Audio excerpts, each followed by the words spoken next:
ఈ ఎస్సీ వర్గీకరణలో జరిగిన అన్యాయం గురించి వివిధ జిల్లాల నుంచి వచ్చిన పెద్దలకు మీకు అందరం బాధగానే ఉన్నాం. చాలా బాధతోటే ఈ సమావేశానికి వచ్చి మరి మనకు జరిగిన అన్యాయాన్ని మాట్లాడుకోవటం కోసం ఇక్కడ సమావేశం అవటం జరిగింది.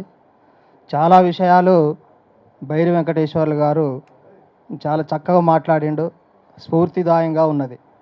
కాకపోతే గవర్నమెంట్ ఏం చేసిందంటే ఉపకులాలకు గొంతు లేదు, వాళ్ళు ఏం మాట్లాడరు, ఎక్కడేసినా ఏ కులంలో వేసినా ఉంటారు అనే ఉద్దేశంతో ఇది ఒక పథకం ప్రకారం చేసిండ్రు. ఈ పథకాన్ని మరి మనం ఇట్లనే చూసుకుంటూ ఉంటే చాలా నష్టపోతాం.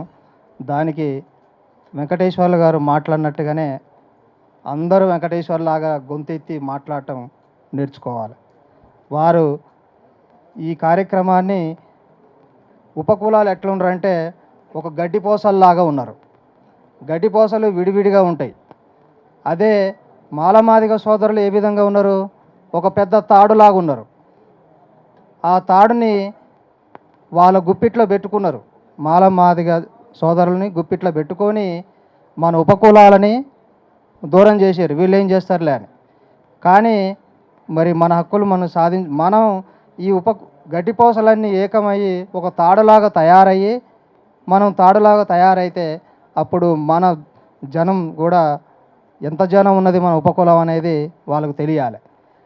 ఈ బిచ్చగాళ్ళు వీళ్ళు ఏం చేస్తారులే అని మనం నిర్లక్ష్యం చేసి వాళ్ళకి ఇష్టం వచ్చిన విధంగా వర్గీకరణ చేయడం జరిగింది. ఈ వర్గీకరణ చేయటం చాలా అన్యాయం, బాధాకరం. కాకపోతే వెంకటేశ్వర్లు గారు చెప్పినట్టుగా ఉపకులాలందరికీ కలిపి 7% ఇవ్వాలనేది ఇది న్యాయంగా ఉన్నది. ఇదే స్ఫూర్తితోటి మనకు ముందుకు పోయి ఇట్లనే మనం డిమాండ్ చేయాలి. మనం అనుకున్న లక్ష్యాన్ని సాధించుకోవాలని కోరుకుంటూ ఈ అవకాశం ఇచ్చిన వారికి నమస్కారం తెలియజేసుకుంటాను.